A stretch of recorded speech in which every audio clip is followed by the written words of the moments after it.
Wala pang isang oras ang layo ng Maynila sa lungsod ng Cavite, nula ng speedboat.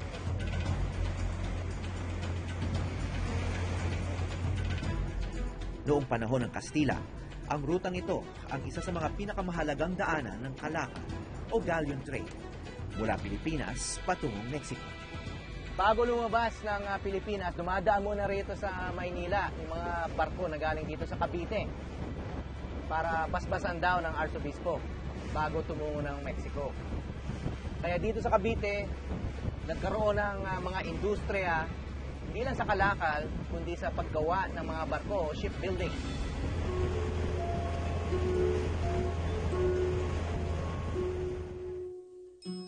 Sumikat ang mga pantalan ng Cavite bilang sentro ng paggawaan ng barko. Kasabay nito ang pag-usbong ng kalakaran at palitan ng kaalaman.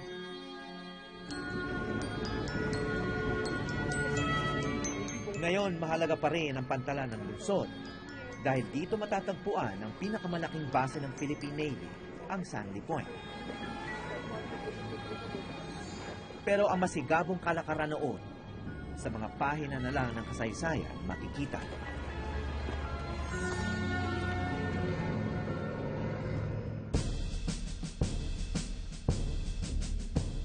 Marami man sa kasaysayan ng Cavite ang hindi na mababakas ngayon. Marami pa rin namang palatandaang natira.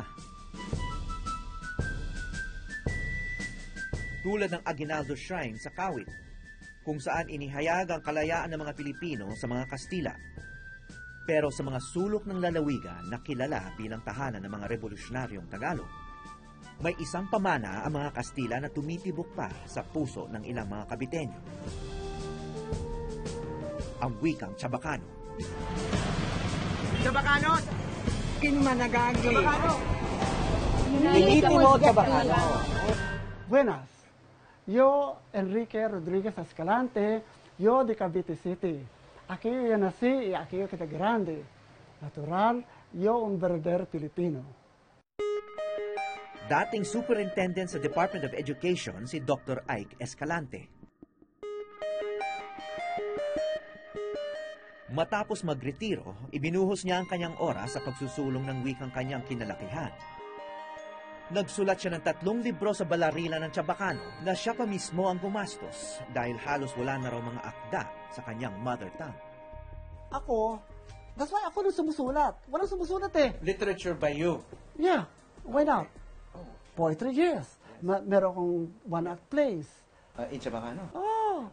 Anong Na ginagawa stage ko na? dyan? Anong ginagawa ko? Di gumagawa ako. Gawa ng gawa. Gawa ng gawa. Well, that's pretty sad. Na it's a language na matagal na walang writers in Chabacano? Yes. Meron. Pero kung sa Tagalog, samot-samot. Hindi ito nagkaroon ng mga dyaryo, mga poetry, mga pelikula, nobela. Kanta wala. Bukod sa mga salita, iniisipan din ni Dr. Escalante ng himig ang kanyang mga katha.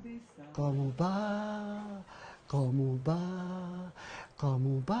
no quiere tu hablar, si cosa tu ta pensar, si cosa tu ta sentir, y si como no quiere pa, como ba. It's a love song. Malambing at bagay din pala sa musika ang Chabacano. Kaya mahirap maniwala na walang recording ng awit sa wikang ito. Kung bibilangin niyo yung mga Chabacano speakers dito sa Cavite City, sa tingin niyo ilan pa?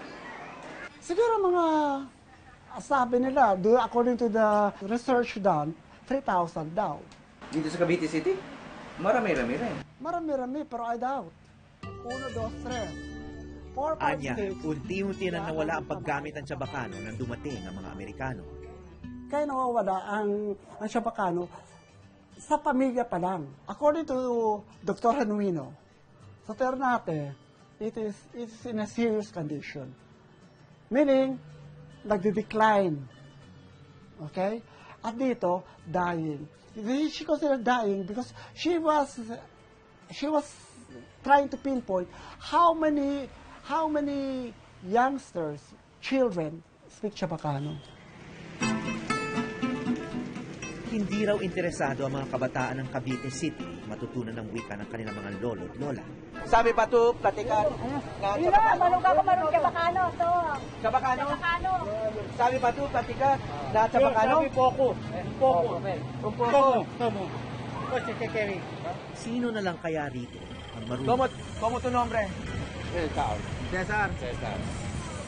Se llama dito Cesar. Usted. Mi Horacio. Horacio. Platica na Chabacano. Sí, yo. Oo. ¿Por qué? ¿Por qué? Aquí. Ay. Respira yo, ano? ¿Cómo se llama? ¿Cómo se Tu llama? nombre? Mi nombre, Edita. Edita.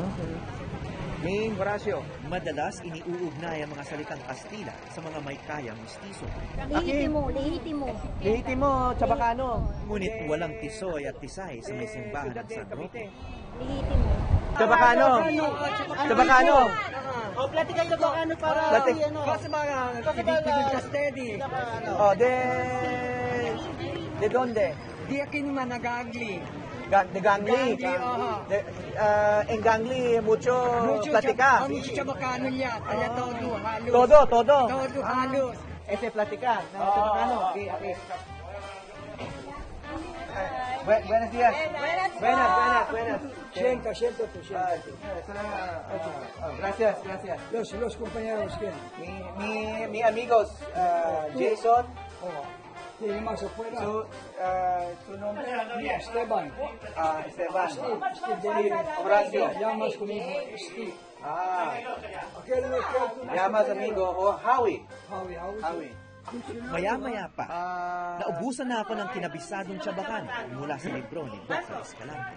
Así tú pronto. Pronto aquí. Quick.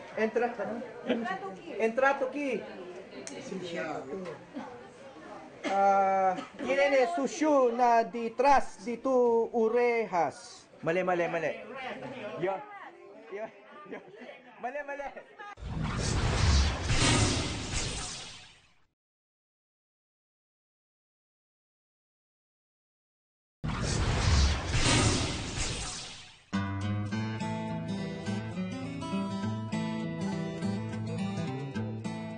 Sa 4 na kalye na lang daw sa Cavite City maririnig ang wikang Chabacano. Kilala bilang Ganli ang distritong ito.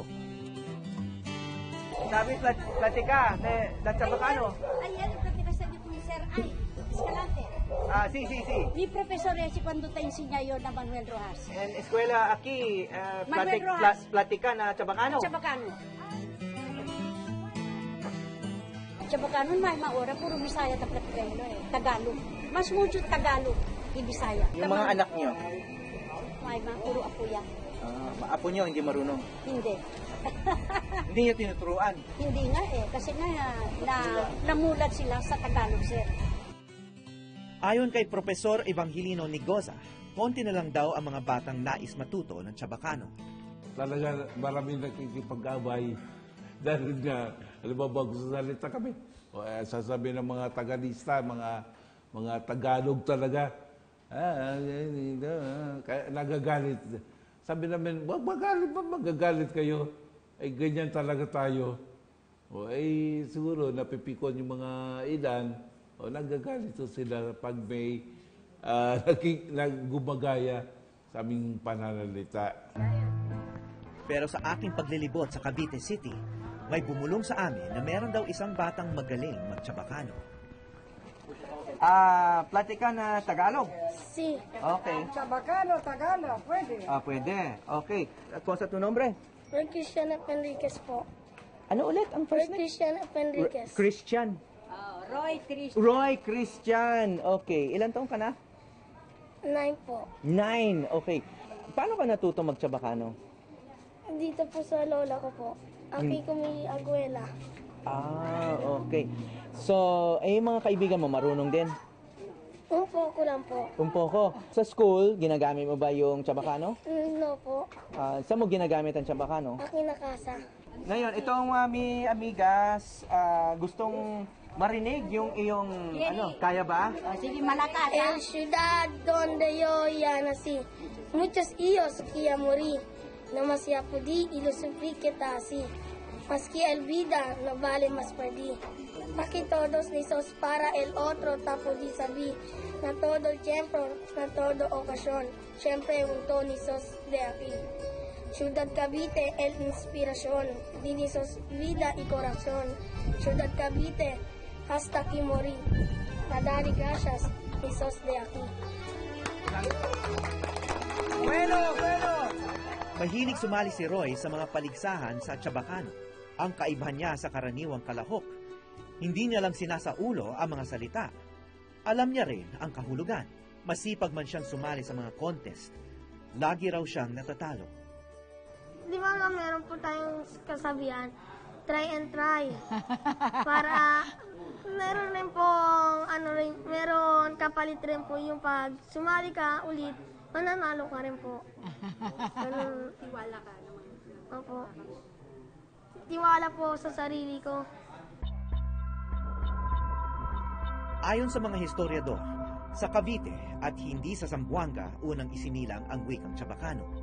Nag-ugat ito mula sa mga taga-isla ng Molucas sa Indonesia na nasakop din ng mga Kastila at Portuges. May ilan sa kanila lumipat sa Cavite at Maynila.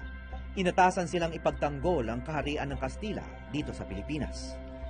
Mate-trace natin yung kasaysayan nila, no, doon sa isang grupo na mga naninirahan doon sa Molucas. Okay? At itong lugar na to ay teritoryo ng mga Portuges. Halimbawa, yung colonizer na Espanyol at saka yung colonized ng mga Pinoy. Okay?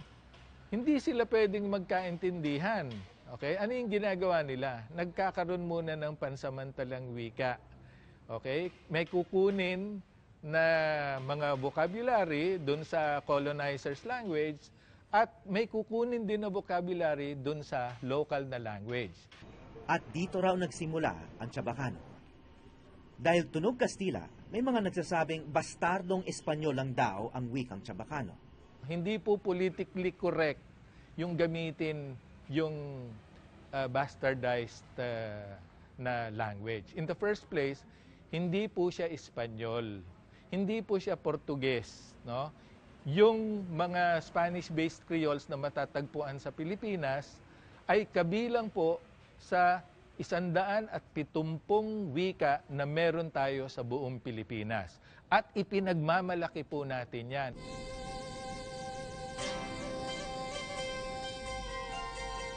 Hindi lang sa Cavite City umusbong ang Chabacano. Isang oras mula rito matatagpuan ng Ternate. May mga naniniwala na dito raw unang dumaong ang 7 pamilyang galing Molucas. Kipak mi nombre, lihitimo taga Ternate, di magpapatalo. At ang mga kaapu-apuhan daw nila, nandito pa.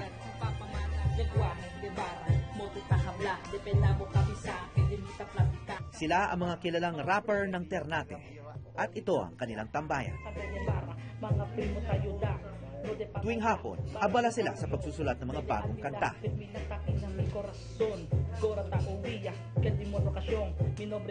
Maganda yan sa Chabacano. Parang mga style ng mga Latino, Mexicano. Ganun. Parang sa atin, Chabacano, di pwede natin gamitin. Kaya nagawa namin yung Bebe Dorma.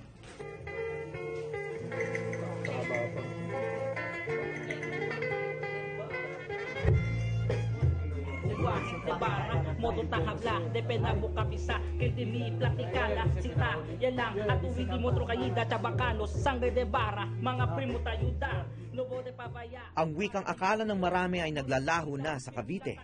Mukhang buhay na buhay pa sa Ternate.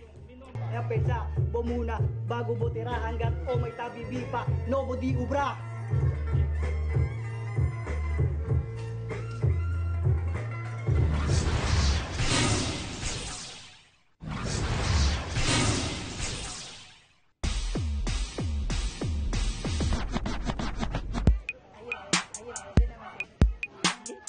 Sa probinsyang maituturing na Republika ng mga Tagalog, may ilang komunidad dito na ibang wika ang ibinibigkas. Oliver Endoso, mi nombre, legítimo ternateño, tase in grandiseo, sangre de barra, Pilipino. Mi nombre Harold J. Dilipar, a.k.a. J. Pac me nombre. Lihitimong taga Ternate. Yo'y Pilipino. Sila ang magpinsang Oliver at Harold o J-Pac. Binuo nila ang dalawang rap group dito sa Ternate, ang Ternate's Finest at ang Chabacanos. Sana marinig mo po ng mga karatigbayan namin na may lengguwaheng Chabacano pa rin na gumagawa ng mga komposisyon. So, ready na tayo. JMD! At ito raw ang sumikat nilang kanta. Di bandang na temprano binuya ay tagaraw. No patabaha tupada, ano chilang malmao. Nuway daw para sa kayong pesaya kay bebe. Maski ganun yung kandilin masabebe. O sa patase, ye maya o kay tropa. Hanggang temprano ang pesaya kay bebida. Iya ay pisil, pati mga baso. Yoy ay bahala, na kay Tormer kay Yelo. Observa muna. Ang kantang Bebedor, hindi lang pala kumalat sa Ternate, kundi maging sa ibang bansa.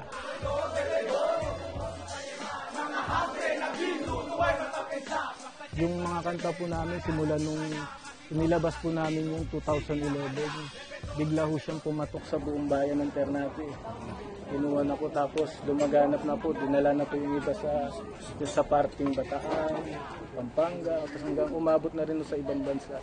Yung mga... Bakit naman pakikinggan sa Bulacan at Pampanga? Maintindihan ba nila? Hindi ho rin ho namin naintindihan yung... Siguro ho, kumbaga, kasi yung iba ho sinasabi nila. Intindihan ng dating, matindi yung beat. Kahit di namin naintindihan, parang ang gandang pakinggan. Maski ko sa klase Bino, sige na Arya!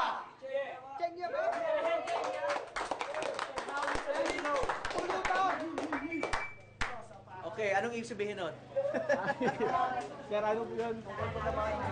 Bali tungkol sa pag-iinom? Opo, kasi po, yung po yung nakikita namin dito sa mga matatanda, pagkagaling sa pamamalakaya po, pagdating ko ng hapon, yun na akong ginagawa. Pagdating rin ho minsan, kahit umaga pa lang, nagiinuman talaga. Katabi ng dagat ang bayan ng Ternate, Cavite. Kapangalan nito ang isla ng Ternate sa Molucas, Indonesia. Kung saan daw nanggaling ang mga ninuno nila Oliver at J-Pac.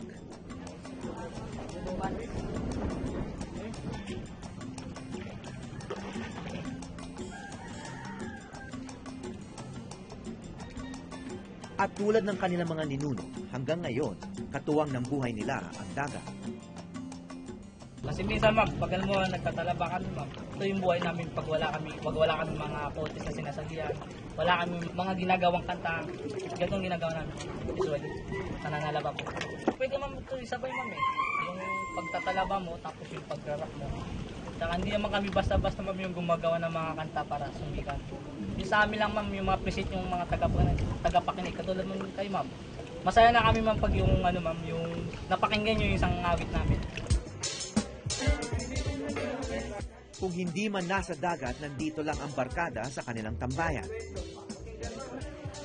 Walang propesor o dalubhasa sa grupo nila Oliver at J-Pac.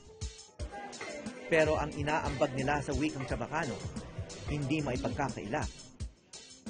Bali yung ginawa po namin, tulad po ng ginawa ni J-Pac, kumbaga, gusto po namin na magkaroon kami ng kanta ng Chabacano kasi yun nga po, gusto namin na pinagmamalaki namin to, yung salita namin. Gusto namin papalaganap, sir. Kasi ngayon ibang mga kabataan, gusto nila lang matuto na salita ng Chabacano. So, dinaan po namin sa paggawa ng kanta, sir. Parang binigyan po namin yung buhay na lengguwaheng Chabacano sa pagrarap naman po. So ano yun? Kailan ba kayo natuto? Simulat sa pool, Chabacano na raw ang wikang nakagisna ni na Oliver at J-Pac. Tinuro raw ito sa kanila ng kanilang mga magulang at ngayon na may sarili na silang anak, ipinagpapatuloy nila ang pamanang ito. Ito si Harold, anak ko. Magtatatlong taon na si Rawi. Bali nakakaintindi lang po siya ng Chabacano pero hindi direct na nakakaano po. Hindi po siya direct na nakakapagsalita gawa. Magti-3 years old pa lang po siya. Check! Chabacano! Nombre, lihitimo, taga Ternate, di magpapatalo. Sabo at Aleha, Platica de Bahara. Kaya pala dito sa Ternate, malinaw mo pang maririnig na nananalaytay sa dugo nila ang wikang Chabacano. Ko sa tadihabla, o ko sa gora, o tapos pagkabentaw, kahit umbatag yung bo.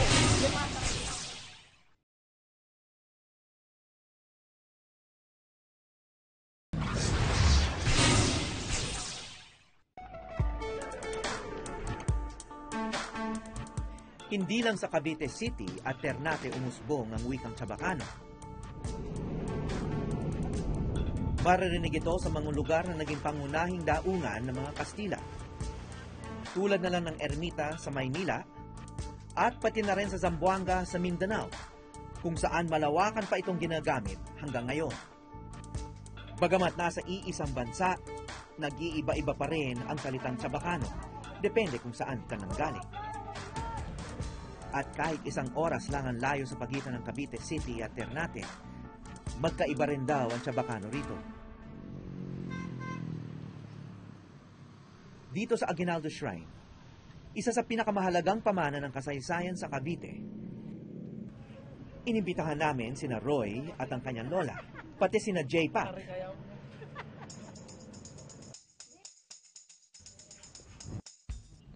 Inanyayahan din namin si Isaac Donoso, isang propesor mula Espanya na gumawa ng libro tungkol sa Chabacano, at si Guillermo Rivera ng Philippine Academy of Spanish Language. Nagsama-sama sila para sagutin ang isang simpleng katanungan. Magkakaintindihan kaya sila? Magandang tanghali po sa inyo lahat. Ito ang isang klase ng Chabacano. Ano ang Chabacano? Chabacano ay isang lengguwahe doon sa Cavite, Sampa, sa Zamboanga, Ternate. Un día, tiene mga muchacho, tauga un juego de taquín. Como ia makapit el pamato de dos, ia umpisa ilos di niya. Nagpakitang gilas ang pinakabata rito. Por eso, el Cavite, yakida Cavite. Gracias. Kaya ibig sabihin, untabo. Bata, tu, matanda, uste. Uste. Pero dumating din ang punto na lumabas ang kanilang pagkakaiba. Ikaw, senyor. Kung sa Tagalog, ikaw yun. Bo. Tu, hindi Bo. walang respeto yung bo. No, motro ngala. Para nagmumura kayo sa tao, hindi kayo nagre-respeto. Hindi malaman kung sino matanda, kung sino ang bata sa inyo. Yung sa word na bo, sa Tagalog po yung bo, ikaw. Di ko alam pala sa Cavite City, yung bo, mura pala. Kaya hindi kami nagkaintindihan. Akala ko ngayon na si Lola, parang akala ko galit sa akin. Parang pinangangaralan ako ni Lola. Pinaliwanag ko naman kay Lola, sabi ko sa kanya iba po kasi tayo ng yung sa isang word na bo. Ngayon, paksali nito kahit konti sa Chabacano. At ang huling bahagi ng eksperimento, ipinasali ni Isaac ang isang linya ng Mi Ultimo Adios ni Jose Rizal. A darte voy alegre. Para makita kung gaano nga ba kalapit ang salitang Espanyol sa Chabacano. Nahihirapan ako yung ibang words, ma'am So, sinabakano ko si Sir. Sir, ano ba to? Yung gano'n. Masyado pong malalim yung lengguwahe nyo.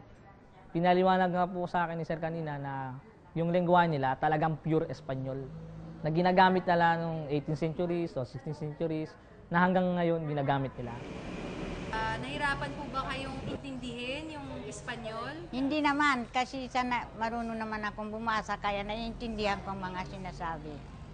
Aquí está el trabajo. ¿Pasado o hindi? Pasado, seguro. Pues, Lola, mas accurate, no? Mas accurate sa meaning. Kasi may edukasyon dati sa Espanyol, sa panahon ng Amerikano, meron Espanyol, konti, pero meron Espanyol.